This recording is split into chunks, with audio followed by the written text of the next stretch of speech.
तो चलिए स्टार्ट कर लेते हैं। सबसे पहले के फिन टेक्नोलॉजीज लिमिटेड, यस, इस स्टॉक में इतनी ज़बरदस्त तेज़ी की आई, 11 से 12% की तेज़ी देखने को मिली है। मैक्सिमम चार्ट पैटर्न की बात करें तो अभी तक एनएससी के हिसाब से 24% के रिटर्न हम लोग को देखने को यहाँ पे मिल रहे हैं। ठीक है, मिड साइज़ की कंपनी, मिड नहीं चाहो तो स्मॉल भी बोल सकते हो।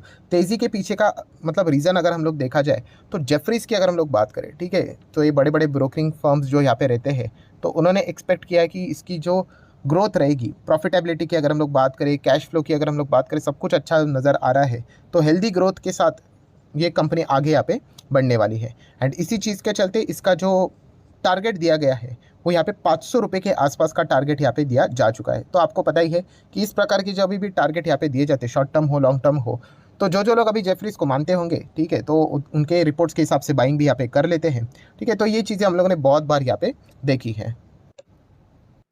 तो इसी से रिलेटेड सबसे पहला जो सवाल यहाँ पे पूछा गया था, ठीक है, कि जेफरीज ने तो ऐसा तो बहुत सारे स्टॉक से रिलेटेड कहा है, बट हर कोई स्टॉक इतना तेज़ नहीं भागता है, तो हमें कैसे पता चले? तो दोस्तों जैसे मैंने आप लोगों को कहा है कि देखिए, मार्केट को ना एक अंदाज़ा होता है कि कौन सी कंपनी कितना अच्छा कर रही है। ठीक है, ऐसा नहीं कि जेफरीज ने बोल दिया मतलब वो पत्थर के ऊपर की लकीर हो गई, ऐसा बिल्कुल भी नहीं। जेफरीज ने ही टारगेट दिया था, आपको पता है 800 की 880 का टारगेट दिया था रिलायंस का। चाहो तो गूगल करके देख सकते हो। ठीक है, सो क्या आया क्या रिलायंस वहाँ तक? नहीं आया। तो ये चीज़ें चलती रहती है दोस्तों बाजार में। वो यहाँ पे क्या करते हैं कि जो कंपनी में पोटेंशियल नज़र आता है ना, एंड वहाँ पे अगर इस प्रकार की पॉजिटिव रिपोर्ट आ जाती है तो मार्केट उसको फटाक से यहाँ पे थम्सअप दे देता है। पर अगर कुछ भी रिपोर्ट्स आ जाती है, ठीक है, कभी कभी कोई भी XYZ कंपनी 60% क्रैश हो जाएगी, ऐसे बातें बोल देते हैं, एंड वो अगर फंडामेंटल स्ट्रांग होगी तो मार्केट तो फिर उसको फॉलो यहाँ पे नहीं करता है। ठीक है, तो ये रिपोर्ट्स मतलब ये नहीं होता है दोस्तों, रिसर्च रिपोर्ट जो भी होती है कि मार्केट इसको ब्लाइंडली कॉपी करे करके। ठीक है, बट हाँ, कभी कभी सही रिपोर्ट्स होते तो बाजार उसको थम्सअप दे देता है। तो ये सही और गलत कैसे पहचानने का? तो इसके लिए आपको मार्केट में टिकना पड़ेगा। आपको एक टाइम के बाद समझ में आ जाता है कि रिपोर्ट्स कैसे है, सही है कि गलत है करके।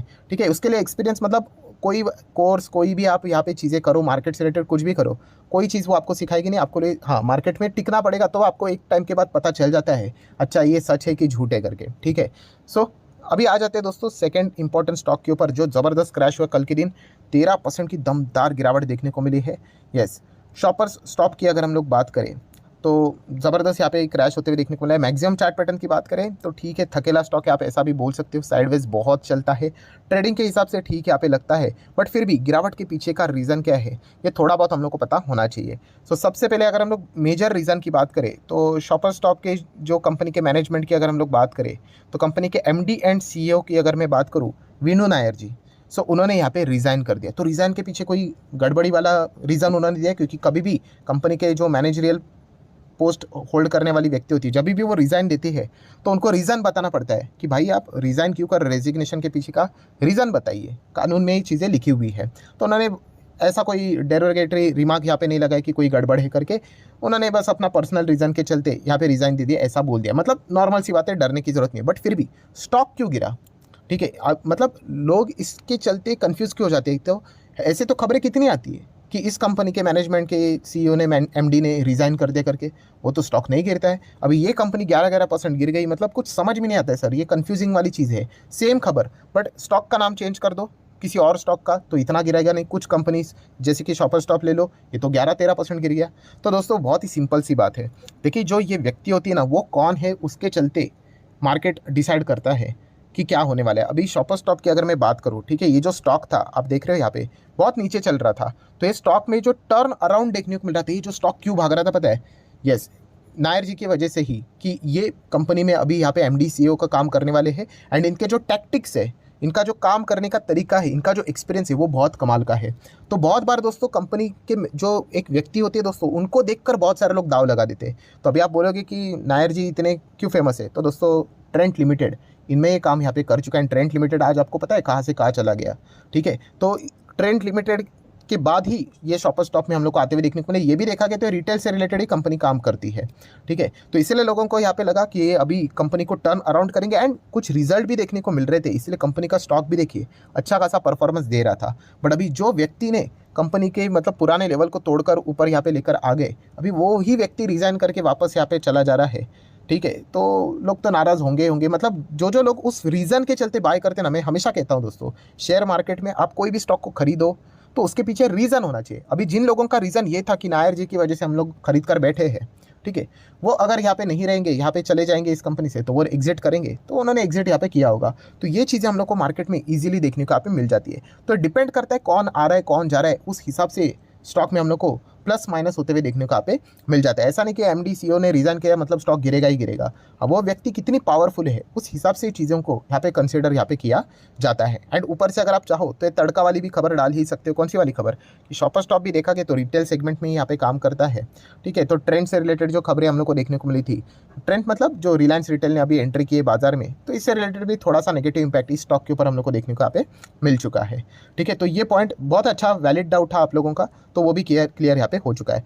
नेक्स्ट अभी आ जाते हैं एकदम ही हॉट टॉपिक अदानी। आप सभी लोगों को पता है, एंड मैं बार बार जब भी मैं इनका जिक्र करूंगा, अदानी ग्रुप का जिक्र करूंगा, आपको पता ही है ये जो आने वाले नेक्स्ट 8-9 महीने जो भी रहेंगे इलेक्शन के पहले वाले, बहुत ही ज़बरदस्त घमासान यहाँ पे रहने वाले हैं। आप विटनेस करोगे कि कैसी चीज़ें यहाँ पे चलती है, ठीक है। सो अदानी ग्रुप की अगर हम लोग बात करें तो यस, बहुत सारे लोग मैसेज भी कर रहे थे, कल के दिन किया था मैसेज, मैंने पढ़ा था कि सर ये अदानी हिंडनबर्ग केस जो यहाँ पे हम लोग को देखने को मिल रहा है, इससे रिलेटेड सेबी ने मतलब कल के दिन क्या किया, बहुत सारी खबरें आ रही थी। तो देखिए दोस्तों, आपको पता ही कि सेबी को बोला गया था 14 अगस्त को अपनी रिपोर्ट सबमिट करे, नहीं कर पाए, उन्होंने और 15 दिन का एक्सटेंशन यहाँ पे मांगा। तो इस चीज़ के चलते आपको पता ही है 29 अगस्त को सुनवाई यहाँ पे होने वाली है। सो कल के दिन यहाँ पे अपडेट मांगा कि आपका जो ये इन्वेस्टिगेशन चल रहा है इससे रिलेटेड क्या चीज़ें चल रही है।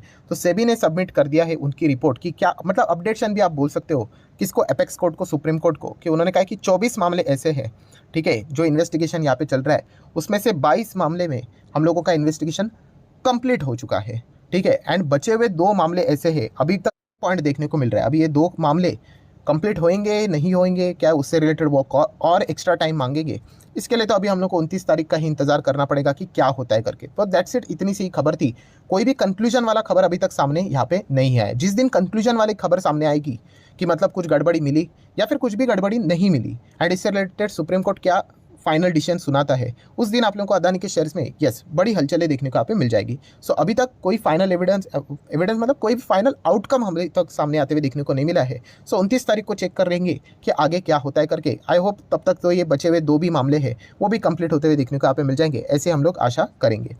आ जाते हैं दोस्तों एक और important stock, Vedanta limited. Yes, Vedanta अगर देखा गया तो डिविडेंड से रिलेटेड बहुत सारे लोग इस स्टॉक को यहाँ पे खरीदते हैं।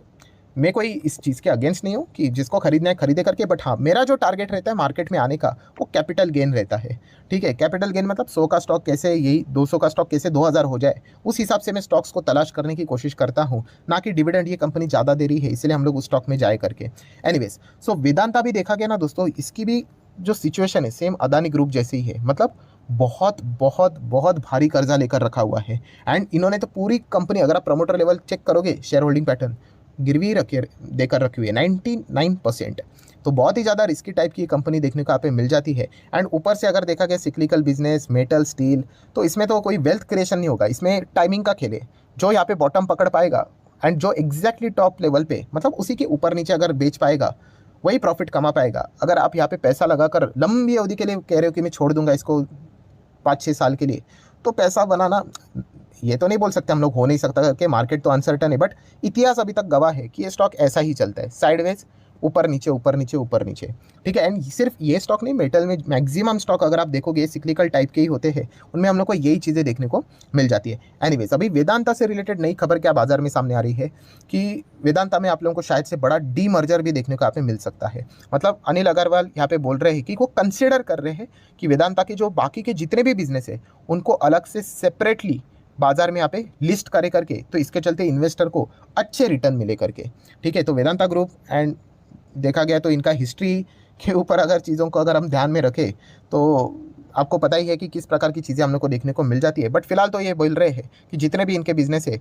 उनको अलग अलग करके वो बाजार में लिस्ट करके लेके आएंगे तो अच्छा खासा रिटर्न यहाँ पे बन सकता। सेम लाइक अदानी ग्रुप में भी पहले एंटरप्राइज ही तो था, फिर गैस, ट्रांसमिशन, ग्रीन का विलमार का एंट्री होते हुए देखने को मिला, वैसा ही कुछ ये प्लान करते हुए देखने को मिल रहे हैं। बट इंपॉर्टेंट शब्द देखिए क्या बोला है, कंसीडर कर रहे, गारंटी वाली बात नहीं है, ठीक है। तो बहुत सारे लोग जो पूछेंगे क्या वेदांता खरीदना है नहीं खरीदना है वो आपकी मर्जी, ठीक है, क्योंकि किसी को पता नहीं है, कल अगर उन्होंने प्लान ड्रॉप कर दिया तो फिर आप अटक गए, क्योंकि आपने उसी के चलते खरीदा था, तो फिर आपको भी निकलना पड़ेगा।